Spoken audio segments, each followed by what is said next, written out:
매일 성경 큐티 힌트 2024년 8월 11일 예레미야 49장 1절에서 6절까지 말씀. 큐티 힌트는 성도 여러분의 큐티를 돕기 위한 것입니다. 성경 본문을 혼자 읽고 이해하며 묵상하고 적용할 수 있도록 배경과 내용을 설명하고 묵상과 적용을 위한 힌트를 제공합니다. 하지만 저의 묵상 내용을 나누거나 설교하려는 것은 아닙니다. 큐티는 이 영상을 보신 후에 시작하는 지극히 개인적인 시간입니다. 이제 오늘 말씀을 함께 읽어보겠습니다. 암몬 자손에 대한 말씀이라. 여호와께서 이와 같이 말씀하시되 이스라엘이 자식이 없느냐 상속자가 없느냐 말감이 갓을 점령하며 그 백성이 그 성읍들을 사는 것은 어찌 됨이냐. 여호와의 말씀이니라. 그러므로 보라, 날이 이르리니 내가 전쟁 소리로 암몬 자손의 랍바에 들리게 할 것이라. 랍바는 폐허더미 언덕이 되겠고 그 마을들은 불에 탈 것이며 그때에 이스라엘은 자기를 점령하였던 자를 점령하리라. 여호와의 말씀이니라. 헤스보나 슬피 울지어다. 아이가 황폐하였도다.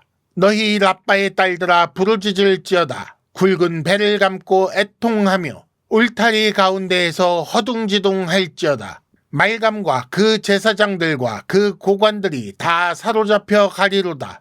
패역한 딸아, 어찌하여 골짜기 곧 네 흐르는 골짜기를 자랑하느냐. 네가 어찌하여 재물을 의뢰하여 말하기를 누가 내게 대적하여 오리오 하느냐. 주 만군의 여호와의 말씀이니라. 보라, 내가 두려움을 네 사방에서 네게 오게 하리니 너희 각 사람이 앞으로 쫓겨나갈 것이요 도망하는 자들을 모을 자가 없으리라. 그러나 그 후에 내가 암몬 자손의 포로를 돌아가게 하리라. 여호와의 말씀이니라. 아멘. 오늘의 큐티 힌트 3가지입니다. 첫째, 암몬의 심판을 선언하신 이유를 잘 보십시오. 둘째, 암몬의 심판을 선언하신 또 다른 이유가 있습니다. 셋째, 결국 하나님은 암몬 자손의 포로를 돌아가게 하십니다. 큐티 힌트 첫 번째, 암몬의 심판을 선언하신 이유를 잘 보십시오.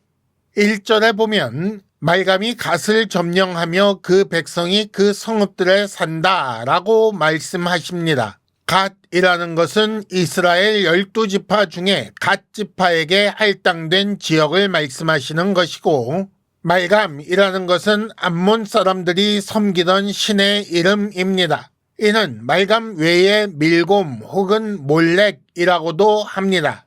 그러니까 풀어서 말하자면 북이스라엘이 아수르에 멸망한 후에 암몬이 그 지역을 차지한 것을 두고 말씀하시는 것입니다.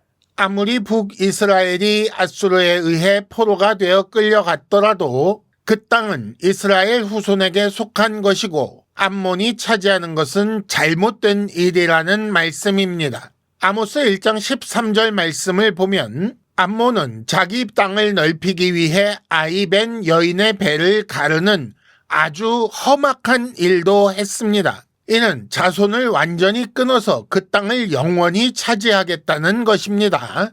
더구나 이것을 말감이 한 일이라고 말씀하십니다.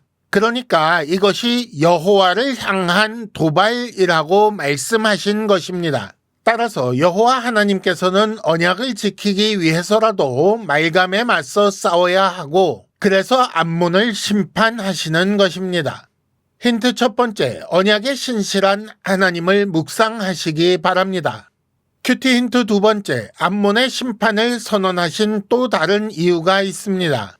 4절에 보면 패역한 딸아 어찌하여 골짜기 곧 네 흐르는 골짜기를 자랑하느냐. 재물을 의뢰하여 말하기를 누가 내게 대적하여 오리오 하느냐라는 말씀이 나옵니다. 여기서 흐르는 골짜기라는 말은 물이 흐르는 비옥한 땅을 말씀합니다.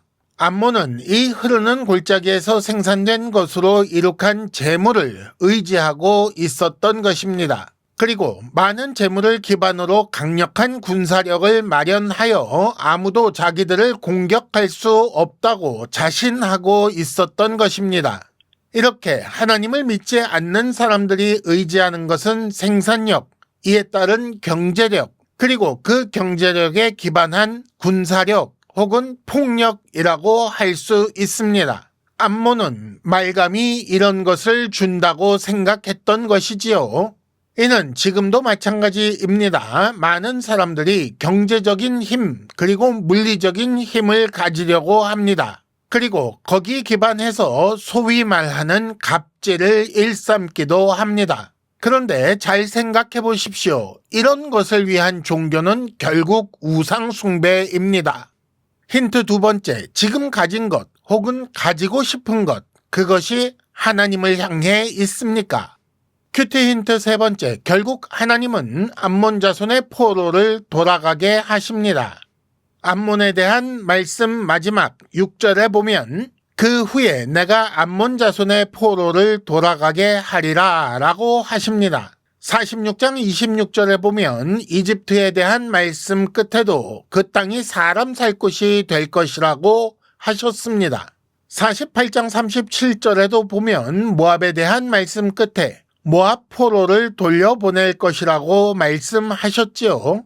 그리고 이제 암몬에 대해서도 같은 말씀을 주신 것입니다. 1장 5절에서 확인했던 것처럼 하나님은 예레미야를 여러 나라의 선지자로 세우셨습니다. 이는 하나님께서 온 세상 모든 나라를 다스리시는 왕이라는 사실을 알게 합니다. 온 세상의 왕이신 하나님은 각 나라의 행위에 따라 징계와 심판을 하시지만 그러나 자비하신 왕이시기 때문에 회복을 약속하십니다. 그렇다면 이런 왕을 향하여 나아가는 것이 옳은 일 아니겠습니까? 계속해서 무시하고 반복해서 배반하는 거, 그건 악한 일 아닌가요? 힌트 세 번째, 하나님께 대한 감격과 사랑으로 자발적으로 충성하고 계십니까? 이상으로 2024년 8월 11일 매일성령 큐티 힌트를 마칩니다. 여러분 큐티를 통해 은혜 많이 받으시기를 바랍니다.